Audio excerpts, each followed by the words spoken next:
is because they can sense external situations, and their external situation has been next to something else that's had a gene inserted into it, which is the same thing as saying, oh, my neighbour next door is having a feed.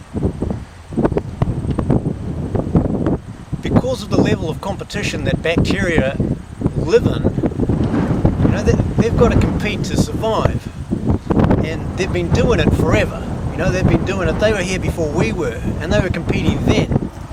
So if the neighbour's having a decent feed, it's going to jump in and have another feed as well.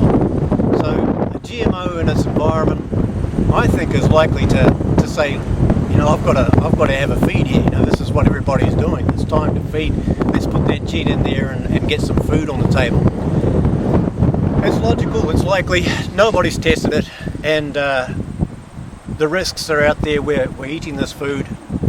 We're breathing the crop residues.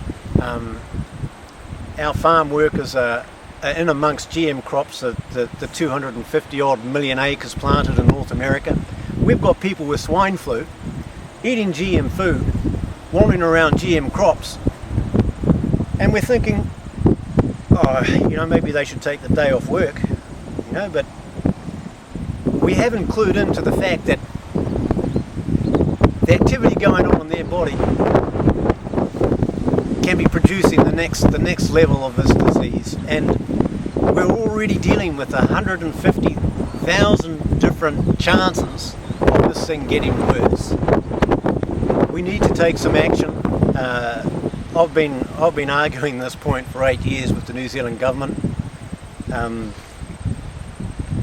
Present and past Prime Ministers have read my letters. Minister of Health has, Minister of the Environment. The concerns are real.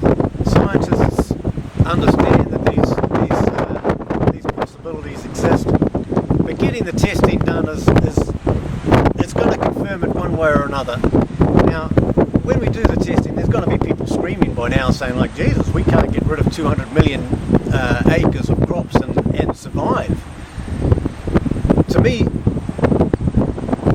boiling the GMO will degrade the DNA to a stage where the viruses won't be reacting. So when we do this testing, we'll find out what we can do to actually help the situation, which is where we need to get to.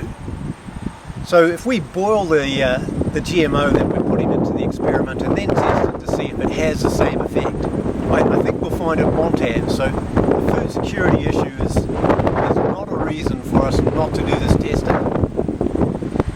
So get this electron spectrometer, throw all these particles in there and see what's going on. All we're looking for is, we want to see what the bacteria are doing, whether or not it says, there's a feed on the table, I'm doing this thing now, or whether it's just relaxing and saying like, oh no, I'm doing something else, but I might get around to that later.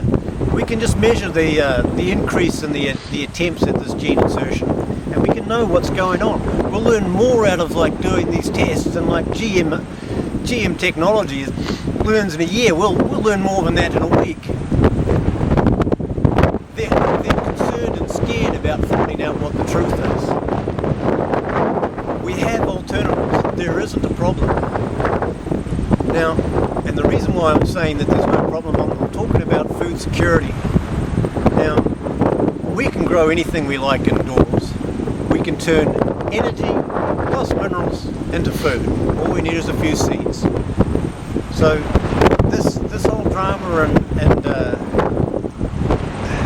there's no excuse for us not to be doing this testing. People will die.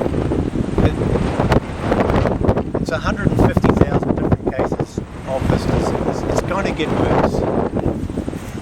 Get your head out of the sand. This needs to happen.